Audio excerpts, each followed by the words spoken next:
Hey guys and welcome. Today we're going to be talking about the functional trainer overhead bicep curl using a V-bar. This is by far, I think in my opinion, the most comfortable position for your wrists. So if you have wrist problems and you're looking to still train your biceps, that's the recommendation I would make. First thing you're going to want to do is adjust your start position all the way to the top. I'm just showing you how to adjust it. And then you want to adjust the rotational arm all the way to a 1. That way you're inside the machine and not in the middle of the gym. And then choose the appropriate weight. So I recommend you start off light and then slowly start to increase the weight every other week. With this exercise, you do not need to go heavy. Trust me, you're going to feel it. So now that we got that out of the way, you want to take like a 12-inch box, something that will allow you to fully extend your arms at the top with some space.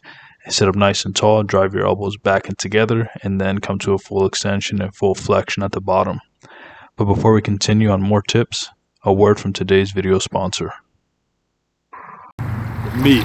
I'm today's video sponsor, and if you'd like help losing fat or gaining muscle, there's a few ways I can help you down below. Either set up a free consultation with us, purchase through one of our free affiliate links, or purchase one of our instant access affordable training programs. Can't wait to be of service to you. Now let's get back to the rest of the video. And the next thing I want you to do is make sure that you're driving those elbows back. I said this before, but this is what makes this exercise so effective. When you're in shoulder flexion, which basically means when your arms are up, you're going to isolate the biceps a lot more because they're in their most short position, meaning that they're going to ball up and really flex a lot better than if your elbows were down. So, like I said, start off light with this. Trust me, start off very light. If not, your biceps are going to start cramping up, and then it might cause extreme discomfort. So just make sure you start off light and really focus on isolating and squeezing and flexing the biceps when you're coming down. Also, make sure you're coming to a full extension at the top. So what I like to do is I like to actually flex my triceps when I'm coming all the way up. That way, I know for sure that I'm fully extending my elbow. Another thing I want you to do is make sure you're keeping that tempo nice and smooth. Notice I'm not using a lot of momentum in order to move this weight. What I'm really focusing on is making sure that my biceps are working as much as possible. That's why I'm not pausing at the top or the bottom.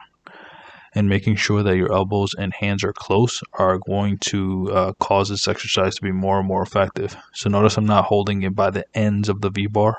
I'm holding it nice and close. So there really shouldn't be more than like 2 inches in between your hands when you're doing this. Because if your hands come out, then your elbows are going to follow. So just make sure your hands are nice and close. Make sure that you got a nice grip on the bar and that you're not going to start sliding. So make sure you choose a good bar. Like make sure it has some kind of like padding there. That way you can get a good grip on it. Now, here's some common mistakes that I want you guys to avoid. Dropping the elbows. Like I said, this is a completely different exercise. It's basically a lat pull down. It's not even going to work your biceps so much. So don't do that. Elbows up and back. Also make sure that you're not doing half reps. If you're doing half reps at the bottom or half reps at the top, you're not going to benefit from this exercise as much as you could. So just make sure you're going to a full extension and full flexion.